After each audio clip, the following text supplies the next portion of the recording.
തിരുവനന്തപുരത്തെ സ്കൂട്ടർ ഷോറൂമിൽ വൻ തീപിടുത്തം. TMGയിലെ TVSന്റെ ഷോറൂമിലാണ് തീപിടുത്തമുണ്ടായത്.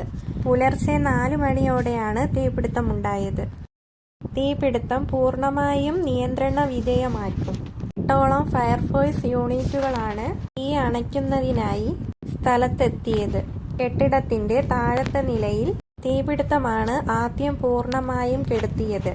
എന്നാൽ സ്പെയർ പാർട്സ് അടക്കം സൂക്ഷിക്കുന്ന മുകളിലെ നിലയിലും ടെറസു ഭാഗത്തുള്ള തീ വളരെയേറെ ശ്രമപ്പെട്ടു ഫയർഫോഴ്സ് അണച്ചത്. കെട്ടിടത്തിൽ 250ഓളം വാഹനങ്ങൾ ഉണ്ടായിരുന്നു എന്നാണ് ഷോറൂം ഉടമ വ്യക്തമാക്കുന്നത്. ഇതിൽ ഭൂരിപക്ഷ വാഹനങ്ങളും പുറത്തെത്തിച്ചിട്ടുണ്ട്. കെട്ടിടത്തിന്റെ മുകളിലത്തെ നിലയിലാണ് ആദ്യം തീപിടിച്ചത്. കെട്ടിടത്തിന്റെ മുകളിലത്തെ ഷട്ടറുകൾ, ഗ്ലാസുകളും പൊളിക്കുന്നുണ്ട്. തൊട്ടടുത്ത് കെട്ടിടങ്ങൾ ഇല്ല എന്നാണ് ആശ്വാസകരമായ കാര്യം. എന്താണ് തീപിടുത്തമുണ്ടാകാൻ കാരണമെന്ന് വ്യക്തമല്ല. ഷോർട്ട് സർക്യൂട്ട് എന്നാണ് പ്രാഥമിക നിഗമനം.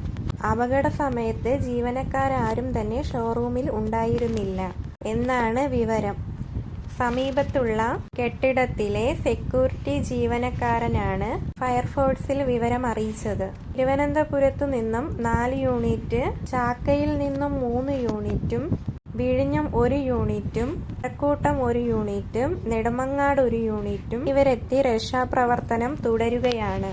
പുതിയ സ്കൂട്ടറുകളടക്കം തീപിടുത്തം പിടിച്ചു എന്നാണ് വിവരം. ലക്ഷക്കണക്കിന് രൂപയുടെ നഷ്ടമുണ്ടായിരിക്കുന്നു എന്നാണ് പ്രാഥമിക നിഗമനം.